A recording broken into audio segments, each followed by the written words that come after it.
Okay, I've had several people ask me about my coop design and things that I did and things that I saw on the internet, what I changed. So I'm just gonna make this video for them and then anybody else that stumbles across it. So originally, this was the Wichita Cabin Coop, pretty popular on the internet.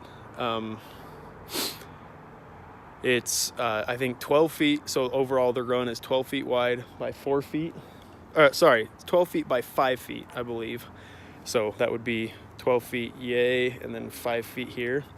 The coop itself is obviously 5 feet this way, and then it's 4 feet wide. So if you're looking for a design that's like super efficient with material, little waste, this probably isn't it. Obviously, you can make little alterations if you're trying to be really efficient with materials, but I did have a little bit of scrap after this. But that was mainly because the biggest difference that I changed from the original Wichita cabin was the fact that it's like 8 feet tall. So my highest point on my coop right here, I think, is like 7 feet, maybe 7.5. 7.5, 8 feet max. But the top of this run here is only like 5.5. So, and it slopes down, you can see. So the back is like probably 4.5 to 5.5 up front. And why I did that, that was the main change I wanted to make to the Wichita coop. This guy looks a little worried. Let's see. Here, dude. So the main reason I did that is because that canyon there is facing, I'm looking east right now. That canyon is to the east, and when the sun rises in the morning, heats up the air in that valley up there. So here's your quick weather lesson, if you were asking for it or not. Heats up the air in the valley, expands the air, which is then forced through this canyon. So we get a little bit of morning wind, canyon wind, pretty common and pretty notorious for this area that I'm in here. So I wanted to design my coop roof to be, there you go, bud, got it. Wanted to design my coop roof to be below the fence line for a little bit of shelter there, and that's a 6-foot fence, but it's kind of like below, and this is kind of built up, you can see. So I really think that, I mean, overall height of this is really probably no more than 5.5 feet. So even though that's a 6-foot fence, it's just sitting down. So anyway, yeah, I built pretty much the entire thing from scrap 2x4. I did buy all the metal roof, and then I bought all the panels, and then I bought this window on a classified like $20. I think I paid for it. So anyway, I was gonna build one with the like tray pull out. You see that a lot at like your farmer supply stores, on those cheaper coops. Sorry, don't mean to call them cheap, but whatever you buy there. I was gonna design that, but I guess I just figured if I need to ever like get up in here, which I do all the time, I also just want a big door. So I just designed these French doors that open. So it's like I say, the coop's 4 feet wide. So they pretty much are 4 feet wide by, say, 4 feet tall. And it's really easy. Like if you want to just like step up in here, you easily can and work inside there. So the inside of the coop, that's a 3-gallon fount that lasts me about 3 weeks. I currently have 6 chickens.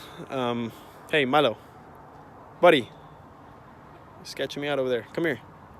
Come on. I have 6 chickens. This will last me like 3 weeks. And then my food is over here, which I can cover in a sec because it's kind of outside. But yeah, the coop floor is 4x5, so it's 20 square foot. My roosting bars are here. So with 6 chickens, I would redesign this. I would go, you can kind of see I left a little space here. I would go clear to the wall because all 6 do fit on the top bar, but they're tight. Like in the winter, it's March now, but in the winter, maybe it was a good thing. I don't know. They stay warm, but sometimes I'll come in and there'll be like 1 chicken down here. I'm like, oh, sorry, dude.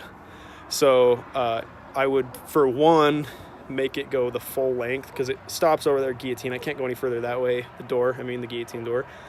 And then over here, I just pull it all the way. And then I would slope it more like 45. I think I did that at like 22.5 degrees. I'd probably go more like a 45-degree slope. So if I get more, which I probably will this spring, they can roost on the bottom. I don't think they like to roost on the bottom because, as you can see, they get pooped on, so not cool. So I did design this with a French cleat. You can Google that if you don't know what that is. So it just pulls right out, and then this whole thing cleans out really easy with this big door. So, and then it just sets back in just like that. So, yeah, then 3 nesting boxes. This is just like a fabric that I had laying around. And they do really like these nesting boxes. It's worked out really good. I'll show you those now. So another little change I made was to these boxes. Most coops you see have a lid that lifts up like this. I wanted, like, I guess I just figured I'd kill 2 birds with 1 stone and get a little workbench and have my nesting boxes able to like work with one hand, so I can like not have to hold the door up and with one hand and then reach in with the other hand. I could just drop this door and be able to like work with both hands. And I honestly use it more, like, this is my garden. I use it more as just like a little like workbench basically. As you can see, I'm pretty horrible at collecting my eggs. This is probably like 3 or 4 days. But yeah, I don't know if you saw, this pin just kind of holds that little hole there. Stays closed, and then it's pretty easy to operate with one hand. And then it'll stay down if you want, and whatever. So that's a little gutter that just sheds water. So my food is here. So there is food in the run. This is that 4-inch, just like non-pressure sewer pipe, says right there, if you're curious what to buy. That's a Y fitting, and that's a Y fitting, and it goes inside the run. And then I kind of made a little extension, you can see, because they'd like scratch food out and waste it, so I made it a little taller. Then that Y fitting does not have an extension. They don't seem to do that in the coop, at least not yet. And it doesn't overflow neither. I mean, it works really well. And then it'll go up into this 5-gallon bucket, which I just refill whenever I have to. I can go like 4 weeks on that. But these guys do free range a lot. So I think they eat, you know, insects and stuff while they're out of the coop. So, yeah, food and water wise, it's pretty low maintenance. So the run itself, I guess you probably figured or have seen these, but the door in the coop is a guillotine door. It is manual right now. I just have to like pull this. It just runs along up there, down. It's sweet. It's really easy, but it is manual. I want to get one of those solar openers. It'd be sweet not to have to come in and out every morning and night. But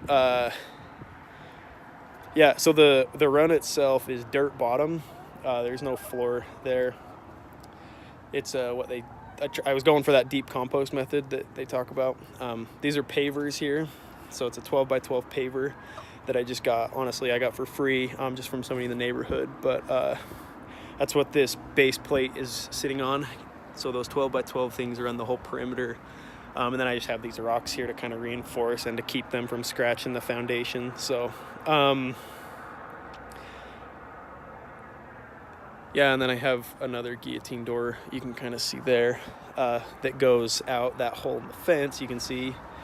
And it just goes out to this hillside where I let them free range most of the time.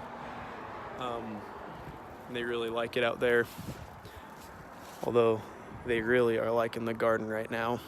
But I've honestly never cleaned out the run. I just have this pitchfork in here that I stir it with, like maybe every week or two.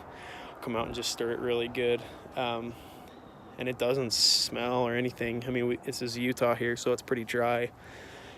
I could smell it, to be honest. It's March now, and maybe a month ago when like everything was really thawing, we were getting a lot of runoff. It's wet, and I could smell it. I wanted to clean it, but honestly never did.